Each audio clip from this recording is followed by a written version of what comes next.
ម៉ែបងប្អូននៅក្នុងស្រុកក្រៅប្រទេសបាទថ្ងៃនេះខ្ញុំបានលោកគ្រូអៀងចៅលតាព្រំត្បែងបាទមកដល់អាស្រមបាទ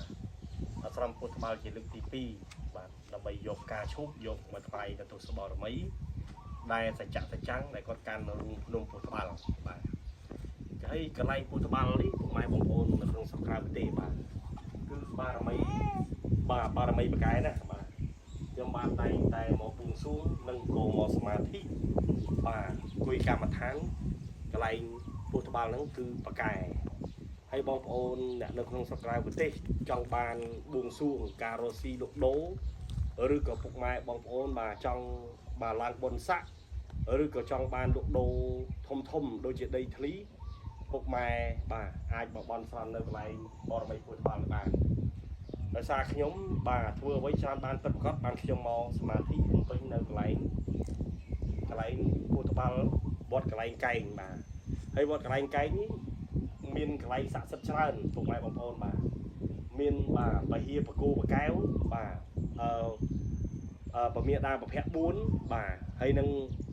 បាទកន្លែងមានស្រះមួយបាទគេហៅស្រះលៀងខ្មោចបាទស្រះលៀងខ្មោចហ្នឹងគឺឲ្យតែពេលដែលគេស្លាប់គេយកមកត្រាំក្នុងទឹកហ្នឹងឲ្យលាងបាទលាងឲ្យបានគេយកទៅបូជានឹងកាលពីសម័យពីដើមនោះទេបាទហើយចាស់ក៏គាត់បានខ្ញុំសួរបាទលោកជ័យម្នាក់បាទលោកជ័យម្នាក់ហ្នឹងគាត់បានសួរថាបាទកន្លែងគេហៅស្រះលៀងខ្មោចហ្នឹងក៏គាត់បានរៀបរាប់ប្រាប់ខ្ញុំតែថ្ងៃក្រោយខ្ញុំនឹងចេញវីដេអូមួយបាទវីដេអូស្រះលៀងខ្មោចហ្នឹងចេញពីប្រវត្តិណាទៅខាងណាប្រវត្តិខាងណាឬចុះអាម៉េចយ៉ាងម៉េចគឺចាំខ្ញុំរៀបរាប់នៅតាមដោយលោកយាយផ្ទាល់ដែលគាត់នៅវត្តកន្លែងកែងនេះទាំងមូលបាទហើយខ្ញុំបាទលោកគ្រូអៀងចៅលោកតាភ្នំថ្លៃនេះបាទតែងតែដើរថតបាទដើម្បីបាទឲ្យពុកម៉ែបានឃើញតែកុំភ្លេចពុកម៉ែជួយចុច Subscribe និងជួយ Share ដើម្បីឲ្យវីដេអូខ្ញុំបាទនេះបានទៅបងប្អូនអ្នកនៅសហរដ្ឋបាទនៅកូរ៉េនៅថៃនៅភូមិមាឡាវបាទឲ្យគេបានឃើញថាតើទឹកដីខ្មែរវប្បធម៌ខ្មែរគឺមានបាទរបស់ពិតសច្ចធម៌ខ្លាំងបកាយស័ក្តិសិទ្ធិបាទការពិតក្បួនខ្នាតបាទ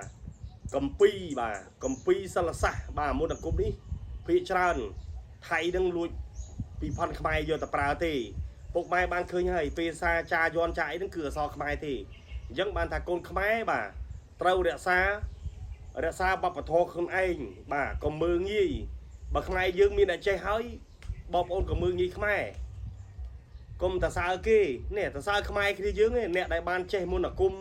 បាទយកមកប្រើតាមសច្ចធម៌ទៀងត្រង់គឺប្រកែជួយសង្គ្រោះមនុស្សទៀតបាទតែបុគ្គលខ្លះអត់ទេតែពេលតាមស្រួលហ្នឹងគឺខឹងសង្វាឲ្យតែមានតែចេះជន់បលិចហើយនៅស្រុកខ្មែរយើងណាបាទអញ្ចឹងខ្ញុំលោកគ្រូអៀងចៅលោកតាព្រំត្បែងសូមបាទសូមបង្ហាញប៉ុណ្្នឹងទេហើយក៏សូមជម្រាបលាពុកម៉ែបងប្អូននៅក្នុងស្រុកនិងក្រៅប្រទេសកុំភ្លេចគាំទ្រYouTubeលោកគ្រូម្នាក់មួយដើម្បីបានឃើញវីដេអូថ្មីទៀត